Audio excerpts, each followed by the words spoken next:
민주당의 새로운 피 김용남 전 의원님이 오셨습니다. 어서 오십시오. 반갑습니다. 반갑습니다. 아, 네, 오늘 또 이렇게 김지호 대변인을 진행자로 이렇게 만나게 예. 되네요. 아 근데 좀 피부도 좋아지시고 살도 빠지시고 좀 젊어지신 것 같습니다. 분장을 잘해 주셨나 봐요. 아 지금 뭐 아침부터 삼성전자 뭐 하이닉스 대박이 났다.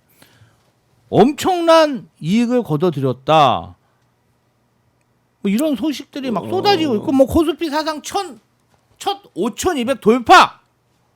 야, 뭐 좀 엄청난 소식들이 전해지고 뭐 있는데. 오늘 장 시작해서 5,200을 훌쩍 뛰어넘는 강한 상승세를 보이다가 지금은 내려왔어요. 지금 살짝 내려왔습니다. 지금은 5,200 밑으로 이제 확 올랐다가 푹 꺼지는 상황인데 네.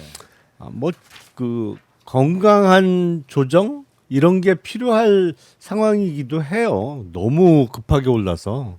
그런데 오늘 아침에 장식 시작하자마자 삼성전자나 SK 하이닉스 주가가 또 많이 올랐었는데 네. 그거는 어제 SK 하이닉스 그 4사분기 작년 4사분기 실적 발표가 나왔죠. 거의 네. 예상에 부합하는 거의 영업이익 20조 예상을 했는데 19조 뭐 거의 뭐 20조에 가까운 게 나왔고 그거보다도 우리 시간으로 이제 어젯밤에 ASML 그러니까 반도체를 만드는 기계를 만드는 회사죠. 특히 네, 이제 ASMR. 세계적인 기업이죠. 노광 장비는 거기밖에 못 만드니까. 그렇죠. 굉장히 정밀한 기계로 알고 있습니다. 근데 실적이 어마어마하게 나왔어요. 그러니까 일단 매출이 시장 예상치의 2배가 넘게 나왔어요. 그러니까 반도체 제조 장비의 주문이 어마어마하게 들어왔다는 얘기죠. 어마어마. 그러니까 지금 반도체는 뭐 전 세계적으로 강한 건 틀림없어요. 네. 근데 이제 우리 증시가 거의 2,500선에서 5,000을 훌쩍 뛰어넘을 정도로 빨리 달려왔는데 그 이제 완전 싼 주식은 아니다. 한국 주식은. 물론 지금도 싼 주식들이 있는 건 틀림없어요. 네. 특히 지배 구조가 이상한 회사들 뭐 재벌그룹 중에 지주회사 체제 대부분입니다만 지주회사 체제를 만들어 놓고 밑으로 자회사, 손회사 다 줄줄이 상장해 놓으면서 이제 지주회사 주가는 훨씬 싼 가격에 묶여 있는 네. 그래서 상속세나 증여세를 조금만 내도 되는 근데 이제 얼마 전에 이소영 의원이 발의한 법안 중에 일명 주가 누르기 방지법이라는 게 있는데 그게 내용을 간단히 설명드리면 주가 순자산 비율 PBR이 0.8 이하면 네. 상속세나 이런 거 계산할 때 시가가 아닌 이른바 공정 가치로 계산하도록 하자 뭐 이런 법안이거든요. 그 굉장히 법안 합리적인 법안 같은데요? 사실은 그게 필요해요. 어. 지금쯤 필요한 시점이 됐어요. 일부러 주가를 낮게 만들 수도 있잖아요. 그럼요. 그런 기업이 많죠, 사실은. 그런 기업이 많다. 왜냐하면 자기 회사 주가 올라가는 거 대부분 다 싫어해요. 상속 문제 때문에. 네, 왜냐면 그 못 파는 주식이거든. 내가 갖고 있다가 그렇죠. 뭐 아들, 딸한테 물려줘야 될 주식인데 나는 팔지도 못하는데 주가 오르면 상속세만 많아지니까 대부분 다 싫어해요. 네. 그런데 그게 실제 가치보다 시가가 너무 싸면 시가가 아닌 공정 가치로 세금을 매기게 되면 주가를 누를 필요가 없어지는 거죠. 이제 이런 개혁 작업들이 남아 있기 때문에 앞으로 더 오를 주식들이 분명히 있습니다. 근데 마냥 싼 건 아니다. 특히 최근에 이제 코스닥 상승세가 무서운데 코스닥은 좀 정비가 필요해 보여요. 코스닥은. 네, 이 상태에서 코스닥 지수가 막 올라가는 건 저는 바람직스러워 보이지는 않습니다. 근데 특히 이제 요새 코스닥 2배짜리 레버리지 ETF 같은데 돈이 어마어마하게 들어오고 있는데 네. 그건 좀 조심해야 될 것 조심해야 같다라는 된다. 생각이 듭니다. 네. 지금 이제 국민의힘으로 잠깐 이야기를 나눠보면 국민의힘 장동혁 대표가 단식을 끝내고 오늘 당무에 복귀합니다. 네. 그리고 오늘 최고위에서 한동훈 전 대표에 대한 윤리 제명 결정이 확정될 것으로 보이는데 한동훈 제명 어떻게 확정될까요? 그리고 확정되면 이후에 국민의힘은 어떻게 될까요? 그러니까 오늘 원래 국민의힘은 월요일, 목요일 주 2회 최고위원회가 열리거든요. 최고위원회 안건으로 올라가 있다고 해요. 그러니까 윤리위원회에서 제명 결정한 거를 최고위원회에서 오늘 추인을 하면 그냥 확정이 되는 건데 뭐 추인할 것 같아요. 그래서 제명으로 결정이 될 것 같고 그러면 한동훈 전 대표는 이제 당적이 없어지는 거죠. 없어지죠. 네, 무소속이죠. 무소속인 당원 신분은 유지를 못하는 것이고 오늘 결정 이후에는 한동훈 전 대표는 장외로 계속 돌지 않을까. 뭐 팬 미팅 행사 이런 거 계속 하겠죠. 네. 전국 순회를 하면서. 제가 이제 한동훈 대표의 최근 심경을 이야기하면 부당한 제명이라면서 닭의 목은 비틀어도 새벽은 온다. YS가 했던 예, 말인데. 그리고 국민을 계속 믿고 가겠다. 그런데 저는 좀 이 얘기를 하나 해드리고 싶어요. 이틀 전에 법원에서 판결이 하나 있었습니다. 네. 제가 2년 전에 총선 기간 중에 YTN 라디오 방송에 출연을 해서 서정욱 변호사와 라디오 대담을 했는데 네. 서정욱 변호사가 이 총선 기간 중에 이재명 대표가 가는 유세장에는 사람도 없더라.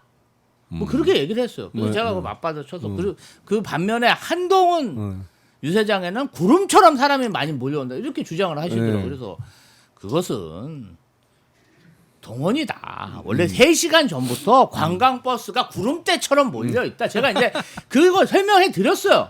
근데 그게 헐사시고. 라디오만 나간 게 아니라 쇼츠로도 만들어져 갖고 한 170만 회 정도 인기를 탄 겁니다. 그랬더니 한동훈 비상대책위원 측에서 이거 허위 발언했다 이래가지고 언중에 제소하고 라디오에 막 항의하고 방송사 막 하고 이래가지고 그때 이제 그 진행을 했던 박지훈 변호사가 교체됐어요.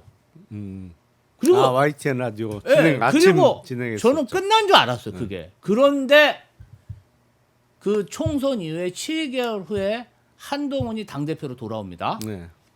그리고 나서 주진우를 법률위원장으로 임명합니다. 그리고 나서 어떻게 하는지 아십니까? 고소했어요? 그 라디오 프로그램을 제작한 프로듀서에게 5천만 원 민사소송을 합니다. 민사소송. 그 방송 때문에 한동훈 비상대책위원장이 총선에서 졌고 한동훈 비대위원장이 그만뒀다.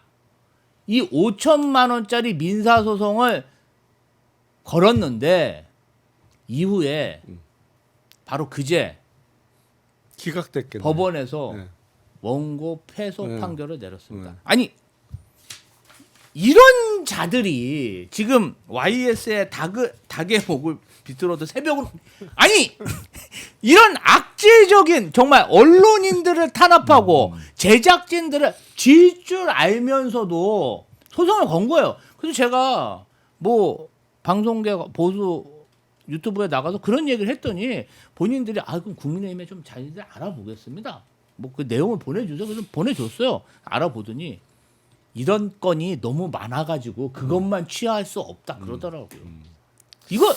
이거 말이 됩니까? 그러니까 정치 문제는 정치적으로 풀어야 되는데 네. 한동훈 전 대표는 여전히 법률가 내지는 검사 시절에 그걸 못 버리는 것 같아요. 못 근데 버렸다. 그 아시겠습니다만 사실은 그런 어떤 사안에 대해서 형사 고소하는 것보다 당하는 입장에서 더 괴로운 게 민사소송이에요. 민사소송이죠. 네. 민사소송은 왜냐면 이거 변호인을 선임하지 않으면 본인이 직접 출석을 해야 되는데 변호인 선임은 또 비용이 들잖아요. 그러니까 곤란하지 그런 게 특히 뭐 월급 통장이나 이런데 가압류라도 들어오면 근데 가압류 했어도 그거는 안 받아줬을 것 같은데 뭐 패소 가능성이 얘기만 들어도 매우 짙어 보이는 사안인데 패소할 걸 알면서도 그렇죠. 알면서도 변호사비를 들여서 그 방송국 관계자를 괴롭히는. 그 사실은 괴롭히는 목적이죠. 그런 괴롭히기죠. 거는. 네, 질주 뻔히 알면서도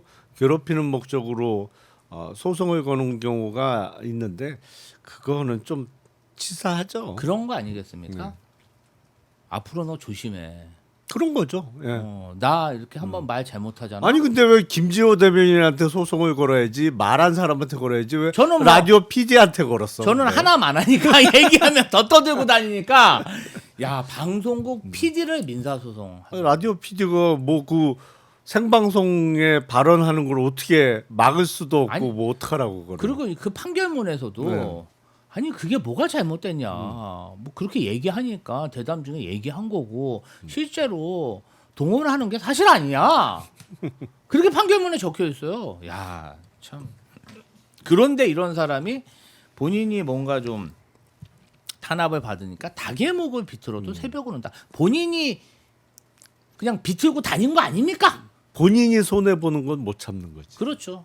나는 손해 보면 안 되고 다른 사람은 내가 손해를 보게 해도 된다. 그러니까 한동훈 전 대표는 약간 언행이 아직도 정치인스러워 보이진 않아요. 솔직히 말씀드리면. 저는 사실은 검사 티를 못 벗은 거. 아니, 그러니까 좀 가벼워요. 이렇게 행동하는-거나 말하는 투도 그렇고 좀 그거를 못 거치나 봐요. 그러니까 어떻게 보면은 정치적으로 덜 성숙된 게 아닌가 그런 생각이 좀 들 때가 많습니다. 저는 사실 김용남 전 의원님 과거에 이제 수원에서 선거했을 때도 제가 사실은 그때 경기도청에 있었는데 그만두고 김영진 의원님 캠프에 가 있었어요. 그랬구나. 몰랐네요. 거기 가서 뭐 이렇게 하고 뭐 저기 김용남 의원님 뭐 남양주도 막 가고 가서 사진도 찍고 막 그리고 막 이렇게 세평도 조사하고 근데 그때의 정치인 김용남과 현재의 정치인 김용남이 너무 큰 차이가 있어요. 그래요? 아니 근데 그때 뭐 그 상대 후보로 김영진 의원하고 저하고는 여러 차례 선거를 맞붙었습니다만 뭐 양쪽 다 선거 관련해서 어떤 고소 고발 같은 건 한 건도 없었어요. 그냥 없었고 네. 없었고 그러니까 힘든 일이 많았잖아요. 그 이후로 사실은 처음에 이제 초선 당선 네. 되시고 그리고 이제 뭐 당적도 옮기시고 여러 가지 또 유튜브나 방송계 적응하시면서 이제 저도 이제 이재명 대통령 모셨으니까 그 과정이 힘든 걸 알잖아요. 근데 어찌 됐던 이 정치라는 이 직업에 대한 매력을 느끼고 계속 이게 어렵거든요. 힘들고. 근데 이것을 좀 묵묵히 여기까지 오시는 그 과정 자체가 지금 국민의힘에서 속보가 왔습니다. 국민의힘 한동훈 전 대표 확정했네요. 제명 징계 최종 확정. 이렇게 되면은 국민의힘이 사실상 둘로 쪼개질 가능성은 없을까요? 쪼개지지 않을 거예요. 쪼개지지는 않는다. 왜냐하면 네. 바른 미래당의 그러한 역사도 있지 않습니까? 안 될 거예요. 왜냐하면 네. 한동훈 전 대표가 제명되고 나서 그러면 이제 당적은 없어진 거고 그러면 네. 신당 창당을 할 거냐 못 네. 할 거예요. 못 한다. 예. 아니 그래도 좀 처갓집에 돈은 있지 않습니까? 아니 그런데 따라 나갈 의원들이 있어야지. 따라 나갈 의원들이 없다. 예. 그래서 창당은 못 할 거고 둘이 할 수 있지 않습니까? 김종혁 누구라고? 김종혁 전체고연. 둘 다 원했는데 뭘 배지가 한 명도 없는데 예. 아니 그 박정훈 의원 있지 않습니까? 지역구에. 따라 나가겠어요? 안 따라 갈 걸. 나가나. 배현진 의원도 있는데. 안 갈 거려. 안 간다. 동반 탈당은 안 할 걸. 동반 탈당은 안 한다. 뭐 비례 의원들은 좀 힘들겠지만 예. 지역구 의원들은 뭐 몇 명 되는 걸로 알고 있는데. 아니 한동훈 계로 불리는 의원들은 있습니다만 네. 한동훈 전 대표가 야 내가 창당할 테니까 일로 모여 그러고 깃발 꽂는다고 정말 국민의힘 탈당하고 그 당으로 가겠냐고 제가 보기에는 없어요. 그래서 정동의 예. 리더십은 없다. 탈당하고 뭐 탈당이 아니라 이제는 제명당했습니다만 신당을 창당할 만한 어떤 그 정도의 원동력은 없어 없다. 보이고 아마 뭐 이번 주말인가 북콘서트인지 팬미팅인지 뭐 북콘서트면 책을 썼어야 되는데 책을 썼다는 얘기는 못 들었는데 하여튼 뭐 무슨 모임을 한대요. 토크 행사를. 콘서트. 아 네. 토크 콘서트인가? 네. 그러니까 그런 행사를 이어가겠죠. 네. 예. 그러면서 계속 외곽을 돌겠죠. 국민의힘 외곽을. 그리고 지방선거에서 국민의힘이 대단히 안 좋은 결과가 나오기만 바라겠죠. 한동훈 전 대표가 그렇죠. 그렇지. 그래야 장동혁 체제가 무너지고 지방선거 참패에 책임을 지고 무너지면 자기가 다시 돌아갈 공간이 생길 거다 이렇게 생각을 하겠죠. 근데 그것도 쉽지 않을 거예요. 그것도 쉽지 않다. 네, 왜냐하면 지금 국민의힘의 가장 다수를 이루는 코어 세력은 네. 사실상 윤어게인 세력 윤 내지는 어게인 세력. 2024년 12월 14일 탄핵소추 국회 통과를 막았어야 된다라고 생각하는 사람들이 아직도 주류이기 때문에 네. 그 사람들은 한동훈 전 대표를 다시 불러들이는 거에 반대할 거예요. 그래서 반대한다. 지방선거 참패에 책임을 지고 장동혁 체제가 무너진다고 하더라도 당에 복귀하기 만만치 않을 거려. 저 그러면 지금 지방선거를 불과 5개월 앞둔 이 시점에서 서울과 경기에 출마하는 그 수천 명의 지방선거 출마자들, 국민의힘 후보들, 네. 좀 분위기가 어떨까요? 일단 그 좋은 후보 내지는 정말 자기가 꼭 당선될 거라고 믿거나 아니면 당선되고 싶은 후보들이면 이런 징계 조치에 대해서 반발하겠죠. 그렇죠. 예, 왜냐하면 이게 자꾸 지지율이나 이런 걸 깎아먹는 담은 얼마라도 중도표를 잃을 수가 있으니까. 잃을 수 있는 행위니까 반발할 텐데 뭐랄까, 야 내가 이번에 선거에 출마해서 벽보 한번 붙여보는 게 내 목표야. 내지는 그동안 공천이 한 번도 안 됐어. 네. 뭐 그런 경우도 많잖아요. 또 출마해갖고 돈 버는 사람도 있어요. 뭐 어찌 됐건 예. 그러니까 그런 수준이면 반발 못하죠. 어떻게든 지금 장동혁 지도부에 잘 보여서 공천을 받아야 되니까. 네. 그러니까 아마 오세훈 시장 정도가 왜 저러지 하고 있을 텐데 나머지 후보들은 글쎄 반발하는 후보 잘 안 나올 거려. 사실 오세훈 시장의 어떤 여론조사도 뭐 한 서너 달 전만 해도 압도적인 1위였는데 지금은 민주당 후보들한테 대부분 열세인 것으로 그렇게 지금 여론조사가 나오고 있습니다. 아무래도 이제 선거를 많이 앞둔 시점에서 이루어지는 여론조사는 현역 프리미엄이 작용하죠. 작용한다. 네, 현역이 높게 나오죠. 근데 선거가 다가올수록 현역 프리미엄보다는 어떤 당세 같은 게 크게 좌우하는 건데 네. 서울이 경기도보다는 뭐 국힘이 좀 유리한 지역이라고는 합니다만 네. 뭐 선거 판세가 그런 거니까 그래도 이 정도 절대적 열세를 뚫고 오세훈 시장이 또 당선될 수 있느냐 그거는 좀 그렇게 보기는 어렵죠. 네.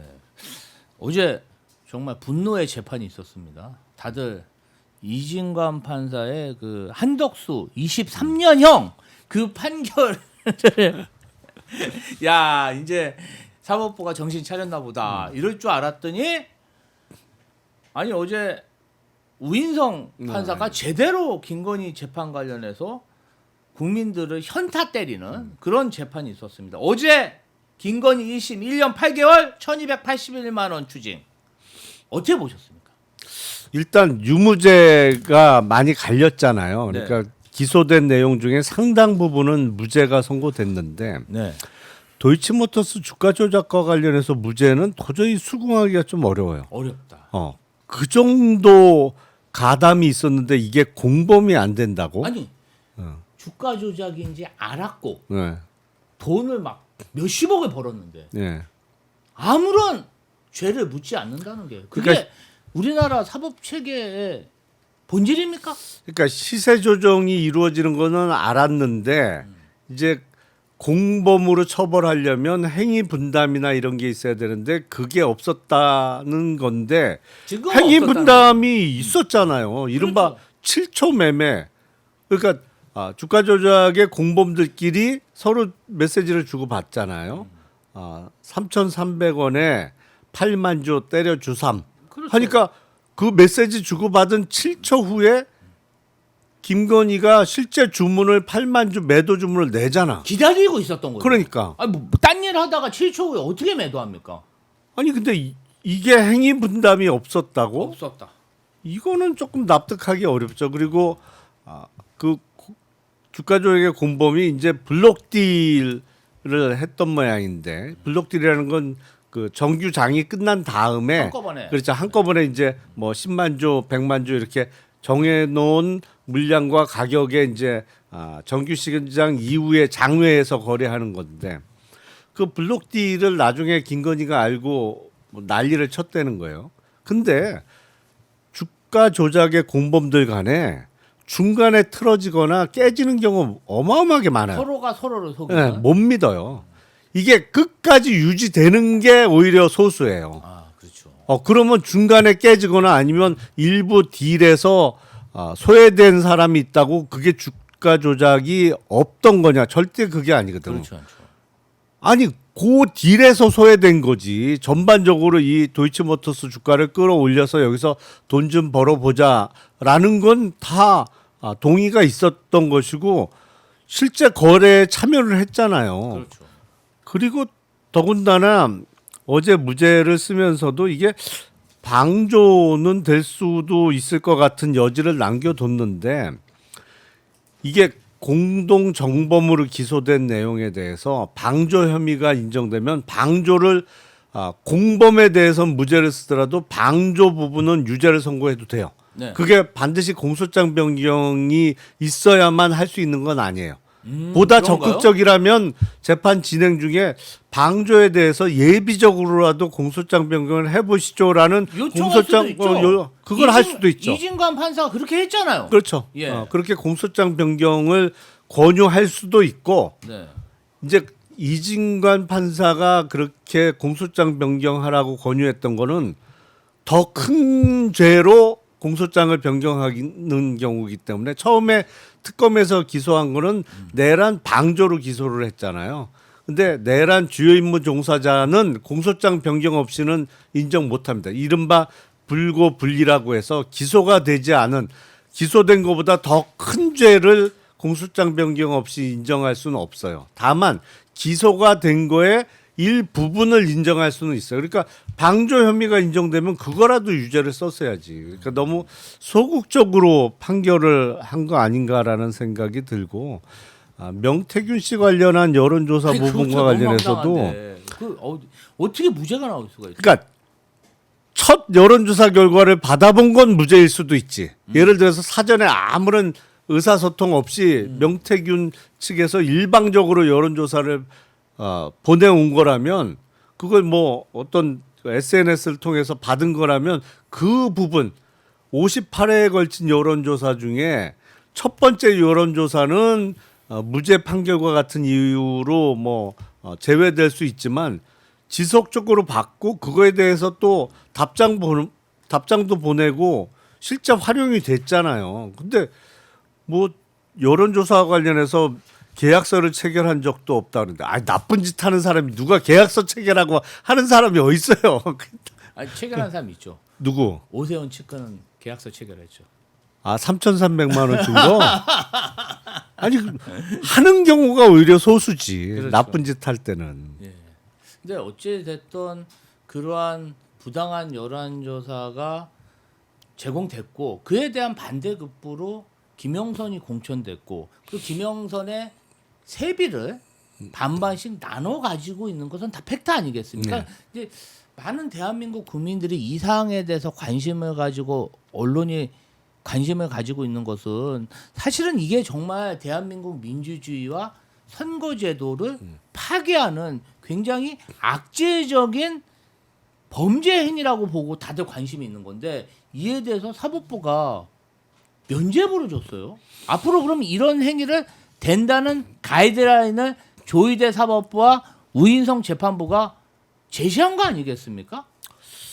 그러니까 이제 물론 항소심 가서 판단이 뒤집힐 가능성이 높아 보여요. 특히 주가 조작이나 이런 거는 저걸 무죄 쓴다고? 그게 갸우뚱이거든. 네. 납득이 잘 안 돼. 그래서 항소심에서는 다른 판단을 할 가능성이 높고 확실히 1심 재판부는 재판부 별로 재판하는 거예요. 그러니까 지금 보니까 재판하는 건데 이번 김건희 피고인 관련 사건은 너무 소극적으로 한 것 같다. 그리고 V제로 김건희를 봐줄 결심을 한 게 아닌가. 아니 V제로 김건희를 너무 우습게 본 거 아니야? 우습게 봤다. 실제로 지금 세상이 바뀌어서 그렇지 얼마나 셌는데 네. 지금 유죄가 인정된 샤넬백과 그라프 목걸이죠. 네.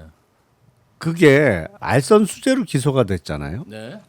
공무원 신분이 없다 보니까 알선 수재로 기소가 된 건데 솔직히 윤석열 정부에서 김건희보다 권력이 더 센 공무원이 누가 있었어요? 없었죠. 심지어 윤석열도 김건희 밑에 있었는데 그렇죠. 김건희한테 욕 듣고 얻어 맞으면서 살았는데 아니 그러니까 지금 감옥에서 억울해할 것 같아요. 왜냐하면 불법 계엄 내란을 명태균 스캔들, 도이치모터스 주가 조작 특검 때문에 했는데 이럴 줄 알았으면 이게 무죄가 나왔으니 얼마나 억울하겠어요 지금. 이럴 줄 알았으면 내란 안 했어도 되는 건데. 난 제일 억울한 사람이 지금 윤석열이라고 봐요. 오늘 너무 진짜 우리 김용남 전 의원님 말씀 잘 들었습니다. 참 오랜만에 뵀는데 앞으로 좀 자주 뵙고 우리 허은하 비서관님하고도 소통 잘 하십니까? 가끔 연락하죠. 밥이라도 많이 사라고 밥은 내가 사도 돼요. 얘기해 주시고 그래서 지난번에 MBC 지하에서 순두부 사주신 거 감사드리고 이렇게 좋은 인연으로 또 다시 뵙게 돼서 너무 반갑고 조만간에 내가 순두부보다 좋은 거 살게요. 이재명 정부에서 뭔가 큰 역할을 좀 해주셨으면 하는 그런 바람이 있습니다. 감사합니다. 예, 고맙습니다. 고맙습니다. 악수 한번 하시죠. 네.